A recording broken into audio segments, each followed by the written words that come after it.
हरे कृष्णा दोस्तों। तो आज की वीडियो है जन्माष्टमी की कहानी, कन्हैया के स्वागत की रात। तो ये कहानी शुरू होती है भाद्र व्रत की अष्टमी का दिन था। गांव के आसमान में हल्की ठंडी हवा बह रही थी और चारों तरफ एक अलग ही रौनक थी। सूरज की पहली किरण पड़ते ही मैं उठ गया। आज कोई साधारण दिन नहीं था। आज हमारे लाडले नंदलाल श्री कृष्ण का जन्मदिन था। मैंने सबसे पहले गंगा जल से स्नान किया। स्नान करते समय ही मन में यह सोच रहा था कि आज का दिन मैं कैसे बिताऊंगा, यानी कि आज मैं कान्हा जी का जन्मदिन कैसे मनाऊंगा।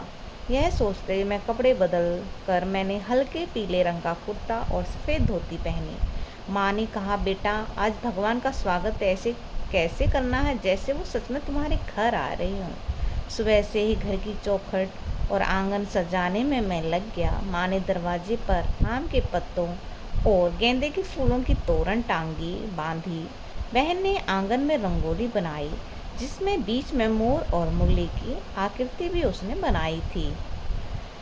दोपहर तक रसोई में माखन, मिश्री, खीर, पूड़ी और पंजीरी बन चुकी थी। रसोई में ऐसी सुगंध फैल रही थी जैसे पूरा ब्रज धाम हमारे घर उतर आया हो। मैंने खुद अपने हाथ से भगवान के लिए चांदी की थाली में भोग सजाया। बीच में माखन का छोटा सा घड़ा, चारों ओर मिश्री के दाने और ताजे केले रखे। शाम होते ही गांव का मंदिर जगमगाने लगा। मैंने और मेरे दोस्तों ने तय किया कि रात को हम लोग जागरण करेंगे। मंदिर में भजन कीर्तन की तैयारी हो चुकी थी।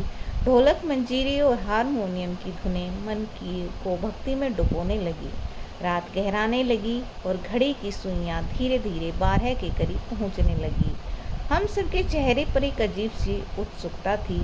जैसे ही 12 बजे पंडित जी ने घोषणा की, आ गए हैं हमारे नंदलाल, आ गए हैं हमारे नंदलाल। मंदिर में घंटियां और शंखों की ध्वनि गूंजने लगी। पंडित जी ने नन्हे गोपाल की प्रतिमा को पंचामृत से स्नान कराया।